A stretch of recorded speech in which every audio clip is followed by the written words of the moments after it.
Cumprimento todos os irmãos com a paz do Senhor Jesus, amém? Irmãos, abram comigo sua Bíblia, livro do profeta Miqueias, capítulo 1. O título na minha Bíblia é um juízo contra Samaria e Jerusalém. A palavra do Senhor que veio a Miqueias, morastita, nos dias de Jotão, Acás e Ezequias, reis de Judá, a qual ele viu sobre Samaria e Jerusalém. Ouvi todos os povos, preste atenção, ó terra, e tudo o que nela há, e seja o Senhor Deus testemunha contra vós, o Senhor, desde o seu santo templo. Porque eis que o Senhor sai do seu lugar e desce, e anda sobre as alturas da terra. Os montes debaixo dele se derretem, os vales se fendem como a cera diante do fogo, como as águas que precipitam no abismo. Tudo por causa da transgressão de Jacó e dos pecados da casa de Israel. Qual é a transgressão de Jacó? Não é Samaria? E qual é o altar de idolatria de Judá? Não é Jerusalém? Por isso farei de Samaria um montão de pedras no campo, uma terra de plantar vinhas. Farei rolar as suas pedras para o vale, e descobrirei os seus fundamentos. Todas suas imagens de escultura serão despedaçadas, todos os salários serão queimados pelo fogo. Destruirei todos os seus ídolos. Viste que do preço de sua prostituição os ajuntou, e em salário de prostitutas se tornarão. Por isso, lamentarei e uivarei, andarei despojado e nu, uivarei como chacais, e gemerei como as corujas, porque a sua chaga é incurável, chegou até Judá, estendeu-se até a porta do meu povo, até Jerusalém. Amém? Quero fazer uma ênfase aqui no versículo 9, porque a sua chaga, a doença de Israel, é incurável, e já se alastrou chegando até Judá, estendeu-se até a porta do meu povo, até Jerusalém. Amém? Podem sentar-se. Hoje nós damos continuidade ao ensino do livro dos profetas menores. Hoje nós vamos falar do profeta Miqueias, um profeta importante na história de Israel. Ele é contemporâneo, ou seja, viveu no mesmo tempo, de um dos profetas mais importantes de toda a história da Bíblia, que é Isaías, o profeta que mais profetizou em relação à pessoa de Jesus. E Miqueias, ele também é contemporâneo, nasceu, dos mesmos dias que outros dois profetas que aqui nós já falamos. Um deles é Oséias e o outro é Amós. Então, quando nós falamos dos profetas que profetizaram sobre a destruição de Samaria, nós poderíamos pensar nesses quatro profetas. Esses quatro profetas, eles são do mesmo período, profetizaram sobre a casa de Israel, especialmente sobre a casa do norte, tendo aí algumas ressalvas que Isaías também profetizou ao reino do sul, bem como hoje nós vamos falar também de Miqueias, que também profetizou sobre o reino do sul. Então nós temos no livro de Miqueias profecias que diz respeito ao reino do norte. Lembra que Israel está dividido? Reino do norte, cuja capital é Samaria, e nós temos o reino do sul, que se chama Judá, cuja capital é Jerusalém. Então, neste momento eu quero concentrar essa mensagem e a nossa visão ao reino do norte.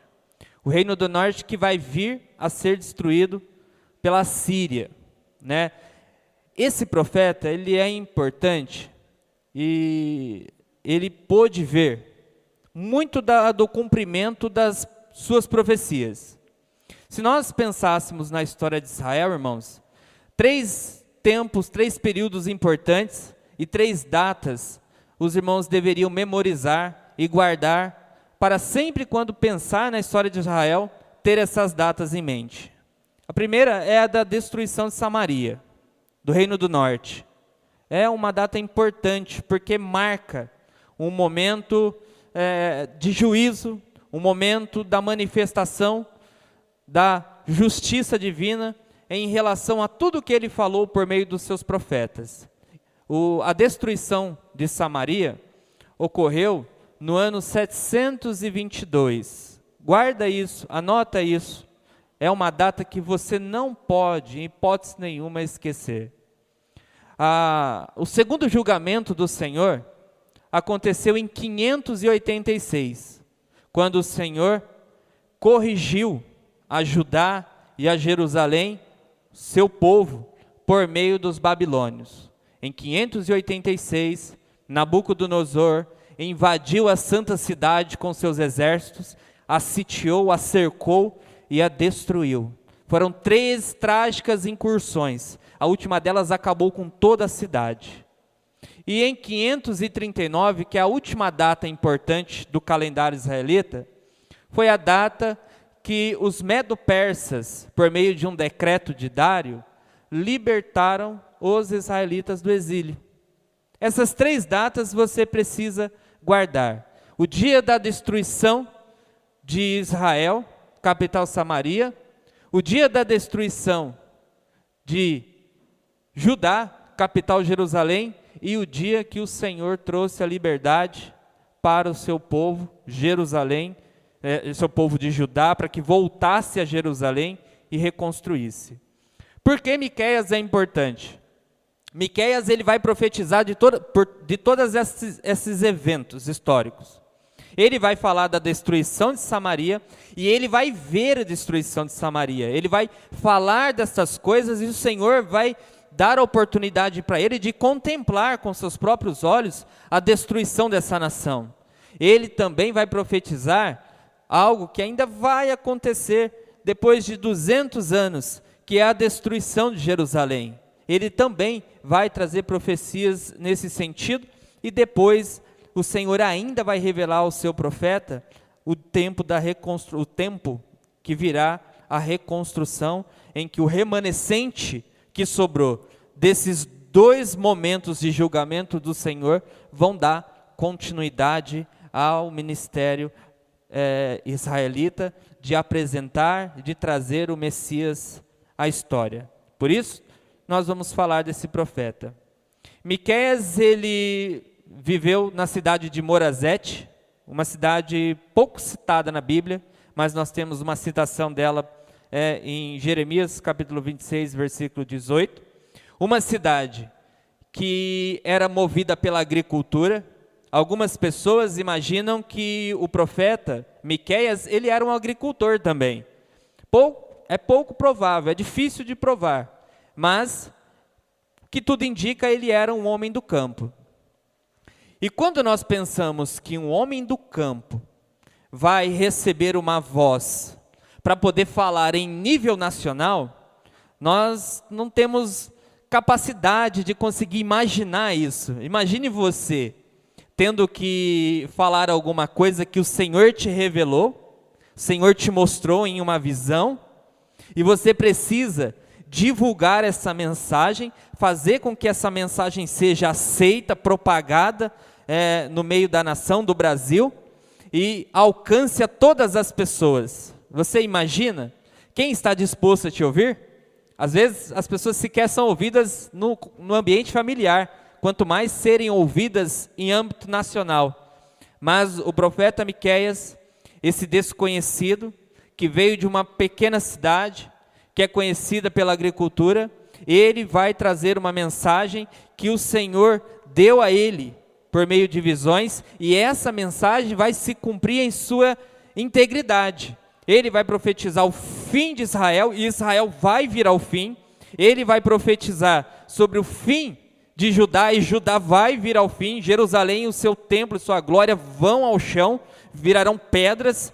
Israel vai ser um grande campo de vinhas, Israel com seus grandes monumentos, será tudo destruído, as pedras rolarão e ficarão tão limpo o espaço que o Senhor diz que dá até para plantar uvas nesse lugar. E ele também profetiza a respeito do período da reconstrução. Esse homem simples, o Senhor o unge com seu poder, o capacita e dá da sua palavra para que ele possa, então, levar ao conhecimento das pessoas. Nós acabamos de ler aqui um texto, que no capítulo 1, que já é parte das profecias que Deus deu a ele. Um chamado de Deus. Deus está chamando tudo que existe como testemunha. Testemunha do quê? Testemunha daquilo que ele fará no meio do seu povo. Testemunha do grande juízo que ele vai impor sobre o seu povo. Você imagina? E o que ele diz em relação ao seu povo é que uma chaga mortal, uma doença que começou em Israel, se alastrou de tal forma que pegou também em Jerusalém. E agora essa chaga é uma doença incurável. Não se pode mais curar. Então a morte é certa. Nesses termos de doença, de enfermidade, é que o Senhor aponta a situação do seu povo. O meu povo está enfermo. O meu povo está com uma doença trágica, incurável, que não pode ser mais curada. Então não resta outra coisa senão a morte. E é exatamente o que acontece no meio de Israel. E o Senhor está chamando tudo o que existe como testemunha. Chama os montes, chama os mares, chama os animais, chama os demais habitantes que estão à sua volta. Venham e vejam o que eu vou fazer no meio do meu povo. Um grande juízo. E o Senhor chama toda a existência. Vem, vocês vão ser testemunha do que eu vou fazer. Então, nós estamos falando de um profeta que vem profetizar juízo sobre o povo de Deus. É completamente diferente daquilo que nós vemos hoje, né? Nós estamos diante de um grupo de homens que em toda a sua mensagem, na sua integridade, estão falando de juízo.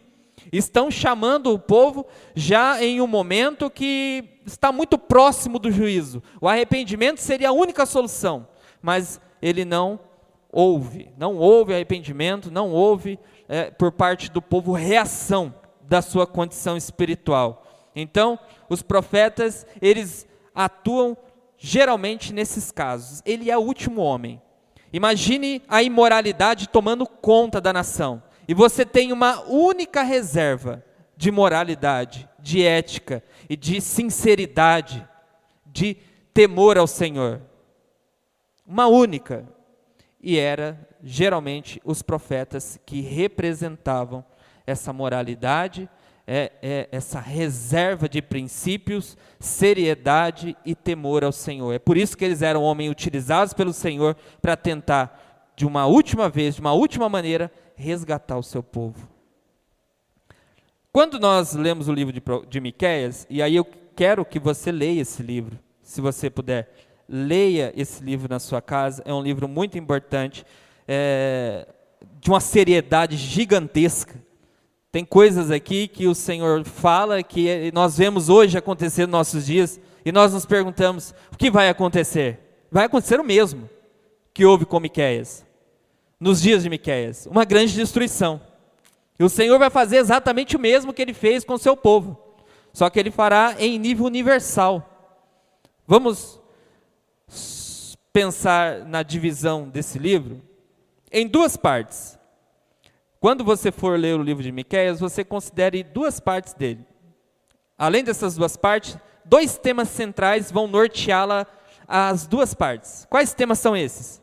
Primeiro, as injustiças sociais. O Senhor olha as injustiças que acontecem na sociedade e elas não podem ficar impunes diante dele. Então, tudo o que estava acontecendo, além dos muitos problemas em Israel, eram vistos pelo Senhor. Todas as injustiças que aconteciam eram vistas pelo Senhor. Nenhuma delas passaria impune. Esse é o primeiro ponto. E o segundo tema central desse livro é o culto ao Senhor. O culto que Deus aprova. Qual é o culto que Deus aprova? Qual é o culto que Deus aceita? Esse tema, se o Senhor permitir, eu vou falar no domingo. Domingo você já venha preparado para esse tema, se o Senhor permitir, o culto que o Senhor aceita.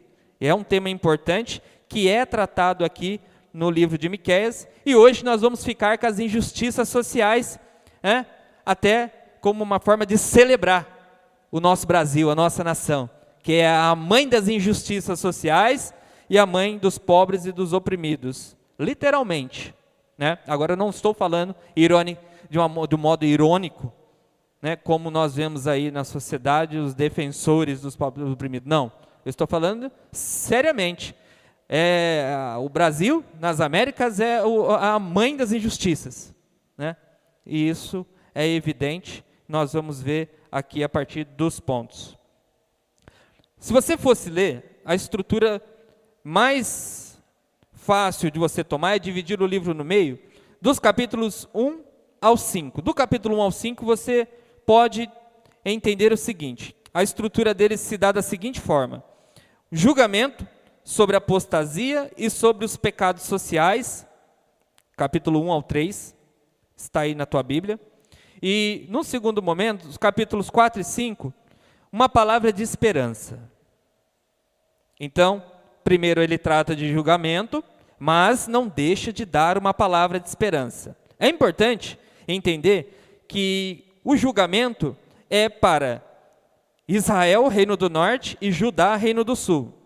Só que a esperança aqui só está para o reino do sul, que é aquele remanescente que lá em 539 vai voltar para Jerusalém para reconstruí-la. Então, pensando no reino do norte, o reino do norte é sem misericórdia, não tem remanescente.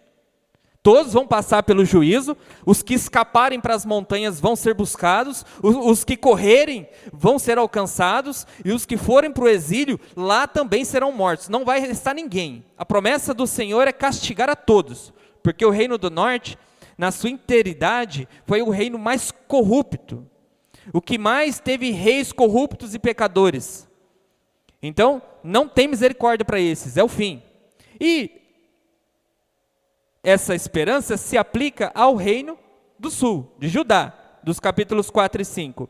Vai ter uma esperança? Vai, mas pode considerar que essa esperança para esse pequeno remanescente vai ser para as próximas gerações. As primeiras gerações vão passar por um juízo duro, e aqueles que, passando o juízo, suportarem, aí sim, Deus vai dar continuidade com eles, mas castigo todos vão passar, inclusive os profetas.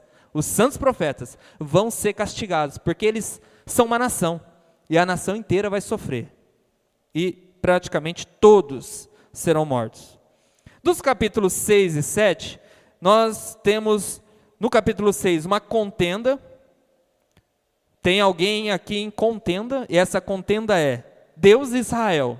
O Senhor diz assim: eu tenho uma contenda com o meu povo, eu tenho um grande problema com o meu povo. Então essa contenda não vai ficar como está. O Senhor vai guerrear contra Israel, e Israel não subsistirá. Nós temos novamente uma repreensão do Senhor aos pecados sociais na nação. Nós temos, por fim, lamentações de Miqueias no capítulo 7, a sua metade. Miqueias vai lamentar tudo o que ele viu e a situação da nação de Israel, que está padecendo de uma doença incurável, o pecado. E por último, a esperança de um remanescente novamente é trazida. E o profeta vai lembrar que o Senhor vai castigar Israel, vai castigar a Judá, mas no final, um remanescente vai ser salvo. E é esse remanescente que dará continuidade. Da mesma maneira que nós falamos na semana passada, o povo de Israel está dividido, em Israel, o reino do norte, está dividido em duas classes. A primeira classe era uma classe rica. Ela era composta pelo rei, que é a figura central, o monarca, pelos sacerdotes. Nós temos também aqui nessa classe rica falsos profetas que profetizam por dinheiro e que adivinham por dinheiro, corruptos. E nós temos também os cabeças de tribos, que são os chefes que legislam, que julgam as causas. Esses homens são homens mais velhos das tribos. Eles ficam nas portas das cidades, como se fosse um tribunal. E quando chega alguém lá com as suas causas, eles julgam. Eles julgam como juízes, a figura do que é o nosso judiciário. Só que aqui nós temos um ponto interessante. Esses juízes, eles são corruptos. E eles trabalham só por meio do suborno. Eles aceitam suborno. Era assim que estava Israel. Essa era a classe. Falsos profetas, falsos juízes, um sacerdócio corrompido e não autorizado, e também um monarca, um rei que não governava mais nos caminhos do Senhor. Essa é uma classe, a classe rica. Por outro lado, nós temos a classe pobre, os pobres de Israel, os trabalhadores do campo, da agricultura, da pecuária, que cuidava da boiada, que cuidava das ovelhas, dos animais. A classe mais afetada, alguns pequenos comerciantes. Então nós temos essas duas classes, dos ricos e dos pobres. E aí, nós começamos a entender e ver alguns temas que vão ser aplicados a essa divisão de classe, dos pobres e dos ricos. E claramente nós vamos perceber a opressão dos ricos em relação aos pobres. Porque a questão não é necessariamente porque eles são ricos, mas é porque eles são pecadores e ímpios. E toda a sua riqueza se deu às custas da desgraça do pobre. Todo o seu enriquecimento ilícito, que é uma palavra comum nos nossos dias, se deu à custa da corrupção.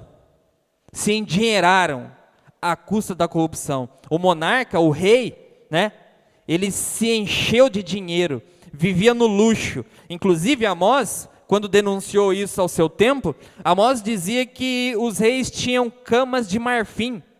Você sabe o que é o marfim? O marfim é um substrato que é utilizado a partir das garras, chifres do elefante. Dali vinha o marfim. E assim, é um dos componentes mais caros que existe no mundo. Eles viviam na luxúria, no luxo. Vamos ver o primeiro ponto aqui. Está no capítulo 2. Capítulo 2, versículos 1 e 2.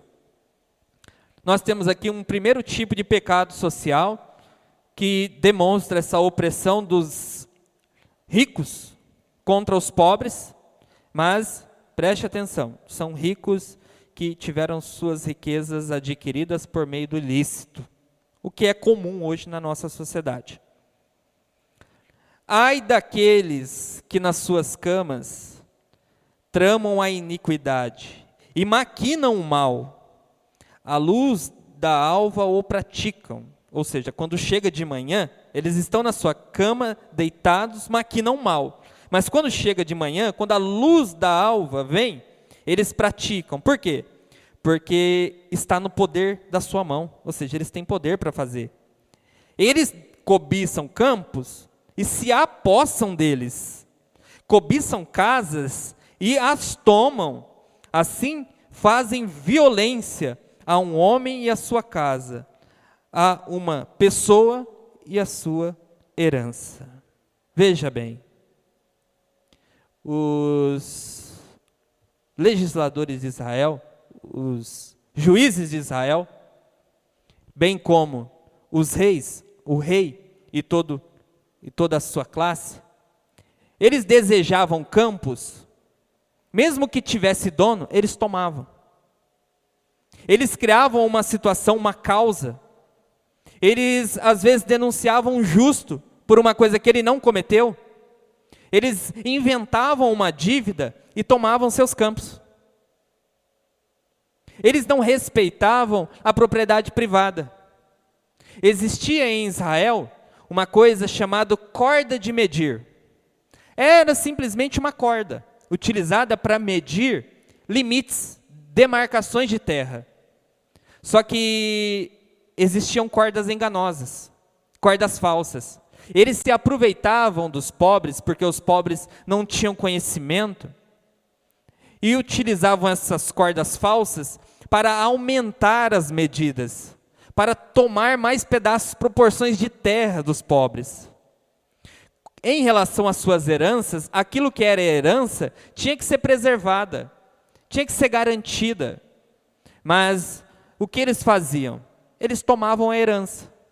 A semelhança do que fazia Acabe. Inclusive, aqui em Miqueias é lembrado os pecados de Acabe e são atribuídos à monarquia. Nós temos um clássico em Acabe que é a vinha de Nabote. Nabote tinha aquela possessão por herança dele, mas houve uma grande trama do monarca Acabe, e ele mata Nabote e fica com a sua vinha. Você acha que isso é um evento isolado? Aqui neste momento de Israel, terras estavam sendo tomadas. Bastava alguma pessoa de poder querer uma terra, que ela subornava um juiz e tomava essa terra. Bastava se querer uma casa, e ela utilizava-se do poder para tomar essa casa. E como não se toma nada de rico, somente os pobres é que pereciam.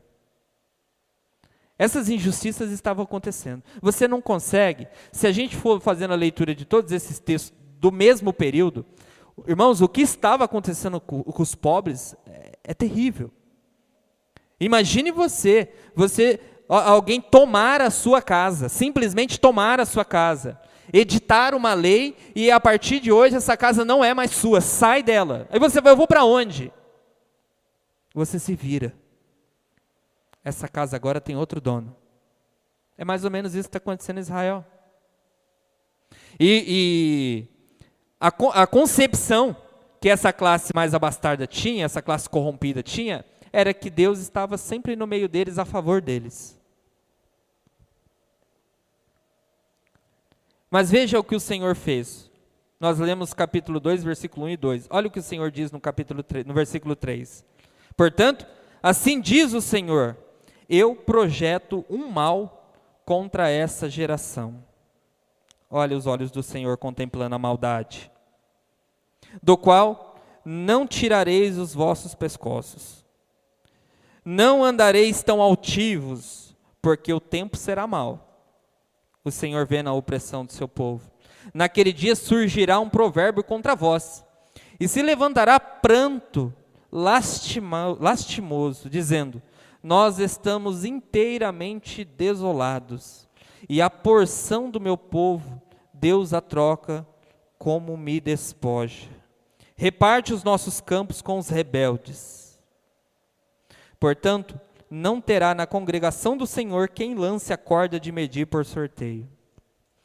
Aqui o Senhor dirige uma profecia do profeta a essas pessoas que estão tomando terras, que estão tomando casa dos pobres e estão deixando os pobres nas ruas. O que o Senhor diz? O que o Senhor está dizendo? Eu vou tirar tudo de vocês.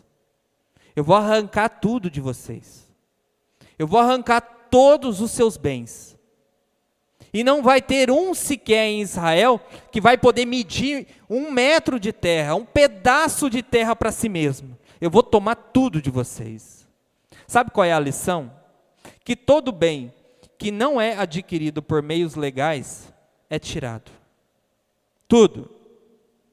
Tudo o que uma pessoa adquirir, se não for correto, se não for pelos meios normativos e éticos do Senhor, é tirado.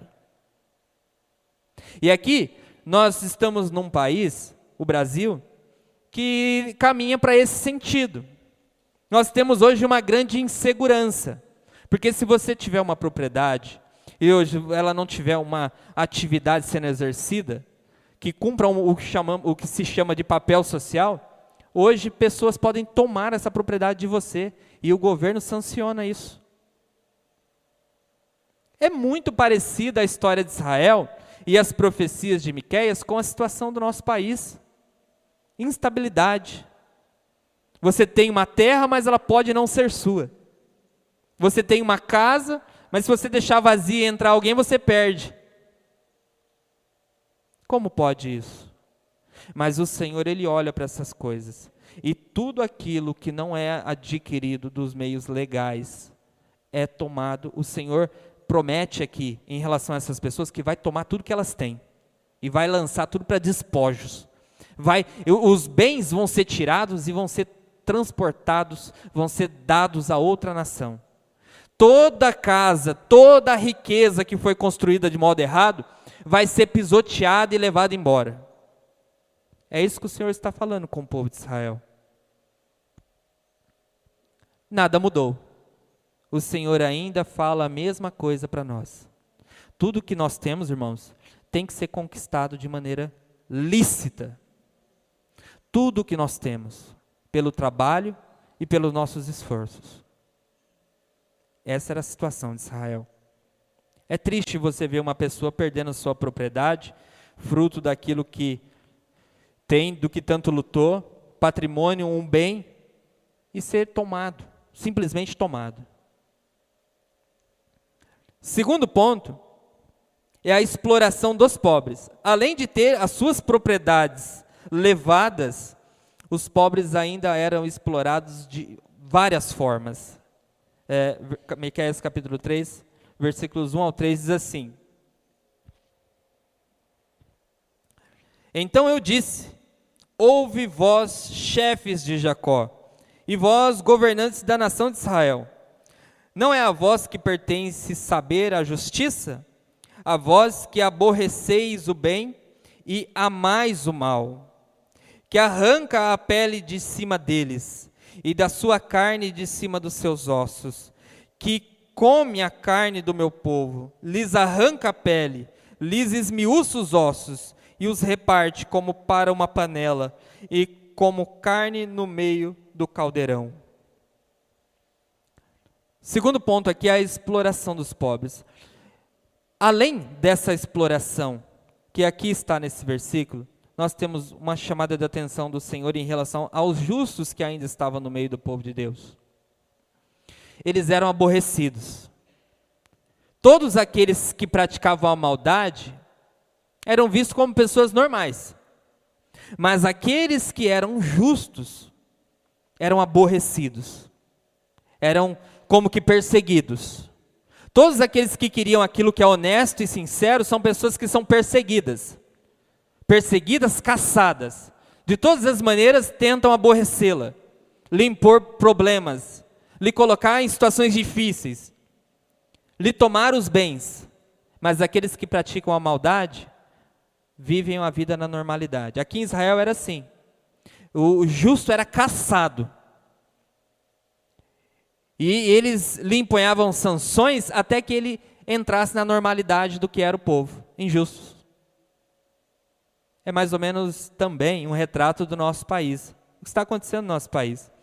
Aqueles que são pessoas de bens e querem uma vida correta e digna, são a favor de valores dignos de uma sociedade e de um povo, são pessoas perseguidas, presas, maltratadas, são pessoas ridicularizadas.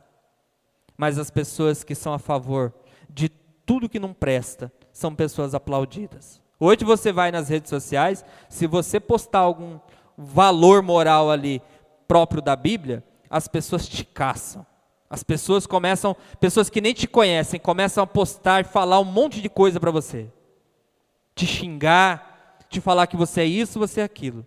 Mas se você pôr lá uma safadeza, vai todo mundo aplaudir. Grande parte aplaude. Porque as pessoas gostam de safadeza. E as pessoas se iram quando elas veem uma repreensão. Os pobres eram explorados como que o seu corpo fosse entregue a lobos. Eles eram lobos mesmo. Lobos famintos, porque eles comiam a carne do pobre, esfolavam o pobre, eles colocavam os pobres para trabalhar em jornadas longas de trabalho. As mulheres que serviam nas casas, além de todo o trabalho de serviçal que faziam, eram violentadas pelos homens. Algo que também Amós, ele tinha dito nas suas profecias que o pai e o filho abusam da criada, da serva. E os servos aqui são a classe pobre. Mulheres violentadas, homens entregues ao trabalho braçal, em 2, 3 vezes mais da sua jornada. O que era das crianças então? Crianças abandonadas, famintas, morrendo, desidratadas, sem uma casa, porque perdia suas casas, sem dinheiro, sem condições alguma de comprar ou de vender. Essa é a situação de Israel. E quando eu digo que no Brasil há muitos pobres e oprimidos, eu estou falando verdade. De fato é verdade. E isso se dá pela má gestão do nosso país. A quantidade gigantesca de recursos que é desviada do nosso país, quando chega na ponta, gera toda essa injustiça. Às vezes a gente não consegue entender isso, porque, por exemplo, nós moramos numa cidade que é muito desenvolvida. Nós temos aqui grandes indústrias que movimentam a cidade. Mas se você for em regiões aí do Nordeste, você não vai ver isso. Eu conheço muitas pessoas que estão aí nas obras da construção civil comigo, que elas vêm do Norte, vêm do Nordeste para trabalhar aqui, porque lá não tem nada. Lá, muitos deles ganham R$20 por dia, para trabalho braçal o dia todo. Aí ele chega aqui, hoje o pagamento médio de um ajudante é R$80. Para ganhar R$80 é fartura. É muito dinheiro. Eles largam a família lá e vêm para cá. As injustiças sociais não deixam o país crescer. Essas injustiças sociais aqui, que mostram a corrupção dessa classe mais rica, não deixava o povo subsistir. Aqui o Senhor não está falando nem qualidade de vida. O Senhor está falando que não sobrou para o povo condições de existir. Porque uma classe corrupta que abandonou a lei do Senhor está destruindo a outra. E aí quando nós olhamos para o nosso país, nós vemos aí problemas no judiciário, nós vemos problema no legislativo, né? No executivo. Isso. E aí o reflexo disso? O reflexo disso é miséria para o povo. Porque nós estamos sendo esfolados com pagamento de impostos. Você viu o IPTU como veio? A revisão? Entendeu?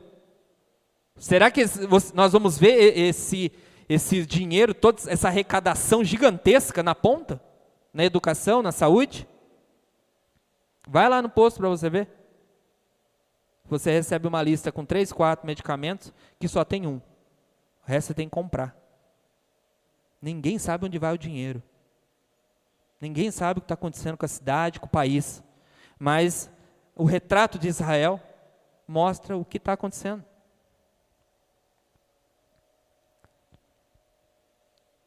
O Senhor olha para o social, para as injustiças.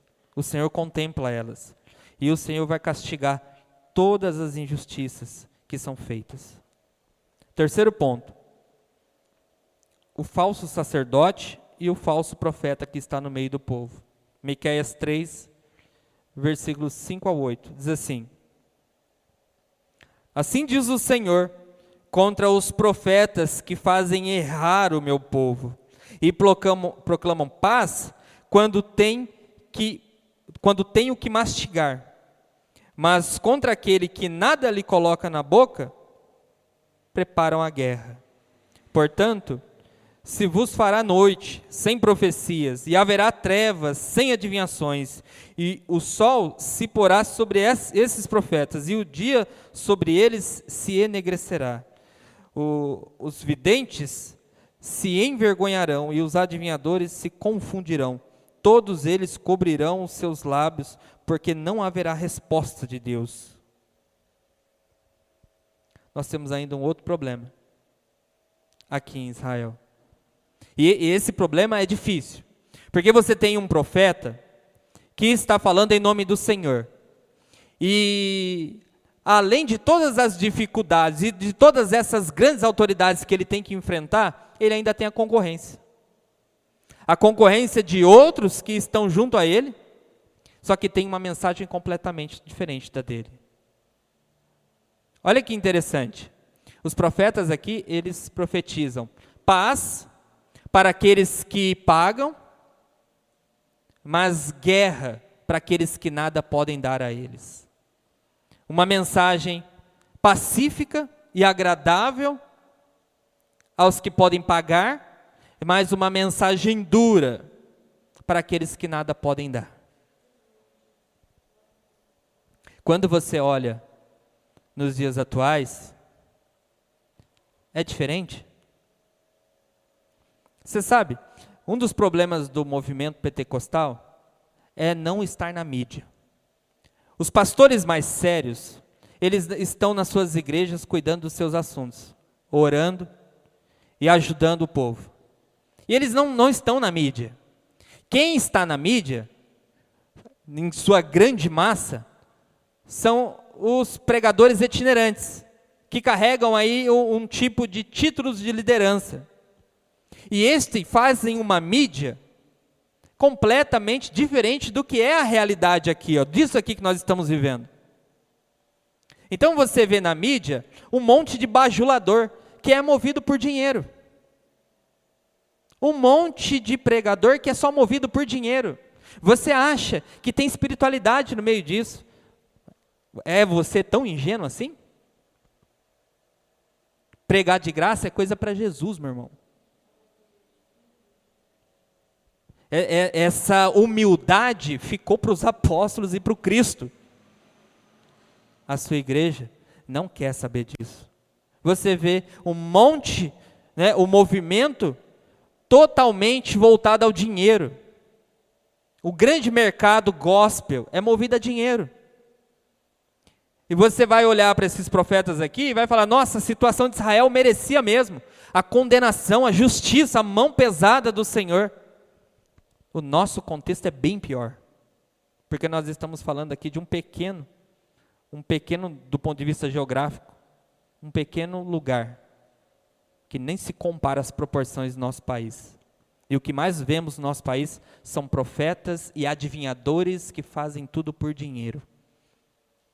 Essa semana eu tenho assistido algumas lives, eu queria entender um pouco desse negócio. E eu vi que tem um trabalho que é feito por algumas pessoas, preste atenção, desigrejados, que ostentam títulos de igreja, e eles fazem de manhã, de tarde, de noite, no mínimo 3 vezes, lives de adivinhações. Aquela irmãzinha, aquele homem, fala, e de minuto a minuto é visão a visão. E aí você vê aquela quantidade de pagamentos entrando. E aí você sabe a máquina que move o negócio. Aproveita-se da debilidade das pessoas, aproveita da situação e da condição das pessoas, aproveita da falta de conhecimento, do desprezo que muitas pessoas têm da palavra de Deus, para enganá-las. Eu conheço gente assim de perto. Eu conheço gente na minha família, que se você pôr dinheiro, tem profecia, tem adivinhação. Entendeu? Eu conheço gente assim de perto. Uma coisa que eu falo com propriedade, eu conheço essa gente. Pessoas perigosas, que estão dispostas a tudo. Eles estão por todas as partes. E aqui em Israel não era diferente. E aquilo que nós precisamos tomar é cuidado. Cuidado com os falsos profetas, cuidado com a palavra deles. O Senhor fala destes. No Novo Testamento nós escutamos o Senhor falando, cuidado com os cães famintos, que são os falsos profetas. Como você vai identificar os falsos profetas? A mensagem que eles pregam. A mensagem. É só isso. A mensagem que eles pregam. Eles podem encobrir as suas intenções, mas eles vão pôr para fora. Você não precisa nem olhar a vida deles, porque senão vai ficar muito claro. Senão vai ser escandaloso. Olha a mensagem dele. Eles estão por todas as partes. E estavam também em Israel. Quarto ponto aqui, estamos finalizando. Um outro problema que estava acontecendo em Israel. Miqueias capítulo 6, versículos 10 ao 13. Diz assim: ainda há na casa do ímpio tesouros da impiedade. O ímpio cheio de tesouros, cheio de riquezas, mas da impiedade. E medida falsa, que é detestável. Poderei eu inocentar balanças falsas, como um saco de pesos enganosos? Os seus ricos estão cheios de violência, e os seus habitantes falam mentiras, e a sua língua é enganosa, na sua boca, balança enganosa. Eu não sei se você já caiu numa balança enganosa, mas aqui é exatamente, são balanças adulteradas. Olha para você ver como que essa classe mais rica estava vestida de moralidade. Eles tinham balanças porque eles compravam dos pequenos agricultores, dos pobres, que tinham pequenas plantações só para existir, plantavam só para existir, só para garantir vida. E eles vendiam, só que os ricos levavam suas balanças para comprar. Os grandes comerciantes que comercializavam ao povo, eles compravam verduras, compravam legumes e frutas, mas era tudo pesado na balança falsa. Imagina isso? Quantos de nós já não foi enganado em balança de padaria adulterada? Né? O Senhor estava vendo, até isso. Olha, imagina isso. Até isso, o Senhor estava olhando para esses que estavam enriquecendo e estava vendo. Eu sei que a balança de vocês é enganosa. Vocês estão mentindo, vocês estão enganando. Era o povo de Deus, era o povo eleito. O Senhor estava vendo todos os pecados que eram cometidos. Nada ficou impune, inclusive o uso da balança adulterada. Aqui, nós somos lembrados com cuidado com a enganação.